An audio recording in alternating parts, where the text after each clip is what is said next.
In 1955, Disneyland opens its gates to the public, and it became the start of the soon-to-be Disney Empire. For an animation studio that was just catching its stride, making a theme park was a bit of a challenge. The creation of Disneyland was ambitious and unique, especially for its time. And the further you look into the history of Disney, the more amazed you'll be as you're walking down Main Street. So, the story of how Disneyland came to be was that Walt Disney was sitting in Griffith Park watching his daughters play on the carousel, and he had an idea. His idea was that adults and children could play and experience magic in the same park, and he had the idea to build a place which ended up becoming Disneyland, or what he originally was going to name it, the Mickey Mouse Park. So he goes back to the studio and he talks to his brother Roy, and he talks to the animation studio and the people in charge. All very a little hesitant, but on board with the idea. And they find an orange grove in Anaheim that they think is absolutely perfect. And they start thinking of how they're going to build Disneyland. So Walt Disney's original idea was to make Disneyland sort of like the United States, but different sections are like history. So obviously when you walk in, you have Main Street USA, which is like old retro, especially now, old retro United States, just like in Missouri, which is a town that Walt Disney had grown up in. And then you had Fantasyland. Fantasyland, you walk in and you have the huge Sleeping Beauty castle, and it would be inspired by the Disneyland films, and you would have Snow White and Pinocchio and Dumbo, the characters. Next, you had Adventureland.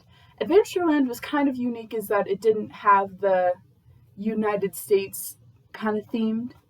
Adventureland, as we know, it has the Jungle Cruise and it had the Enchanted Tiki Room, was actually inspired by a tiki trend in decoration from the United States that was kind of popular at the time. And it came from inspirations from the jungle and tiki and drum-esque at the time, and it pulled from African and Asian cultures. And then he had Tomorrowland, which was very ambitious for the time. Walt Disney was very, very keen on investment in the future into space. So Tomorrowland kind of pulled from that and what it would be at that point in 1955 to be tomorrow. So you see rockets in space. So Walt Disney pulled a lot of inspirations from different parks. One of the main parks that he pulled from was Electric Park in Kansas City, Missouri. As a child, Walt Disney would visit Electric Park a lot. And from the looks of this picture, you can see that the lights and the bright look very much like the Main Street USA in Disneyland. Another park that he pulled inspiration from was Beverly Park. It was a local Disney park, and one of Walt Disney's animators, her husband was actually the one that ran it. And Beverly Park was well known for its repertoire with its customers, and they had with the local community, and everyone loved to go. It was a local spot, and they had a very, very good relation with the children that were there. They would have birthday parties, they would have celebrations there, and Walt Disney racked the owner of Beverly Park's brain for anything and any advice that he could ask for. And lastly is Greenfield Village. Greenfield Village had a locomotive that went around the park that you could go and see things and you could ride on. And Disney already had a fascination with trains. So to see a train that went around a park, he absolutely had to include it. And that's why you have the Disney Railroad that goes around Disneyland today. So such an ambitious idea for such a, at that point, kind of relatively small studio. They needed money. So Walt Disney approached ABC and he said that he gave them an idea for a show. He said that if they gave him funding, that he would give them a show called Disneyland. And it was about his upcoming park. And he took on this persona of Uncle Walt, and he would sit and he would talk about each themed land.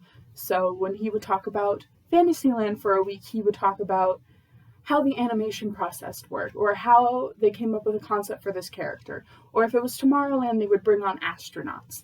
things like that. So the building, Walt Disney wanted everything to be authentic and unique. Again, it was an expensive park, especially for the time, and when they were building, he insisted that everything needed to be authentic. Nothing can be plastic where it should be metal, especially when building the castle. He wanted something that immersed people. One of the big Disneyland themes was when you walk in, you're transported to a different world. Something different to put aside from the carnivals and other theme parks that were around at the time.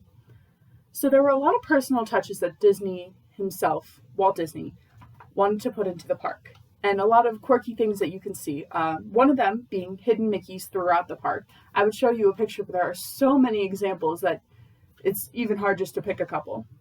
Another one is, one of my favorites, is the Coke Corner bulbs.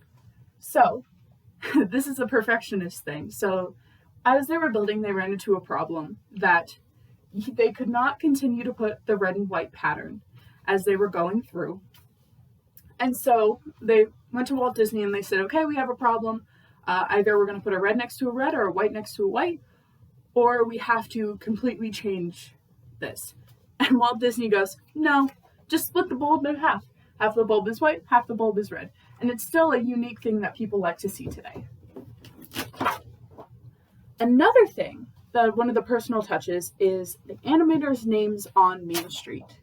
So on Main Street, you can see that in the windows as you're walking down, it's a forced perspective, so they look higher than they actually are.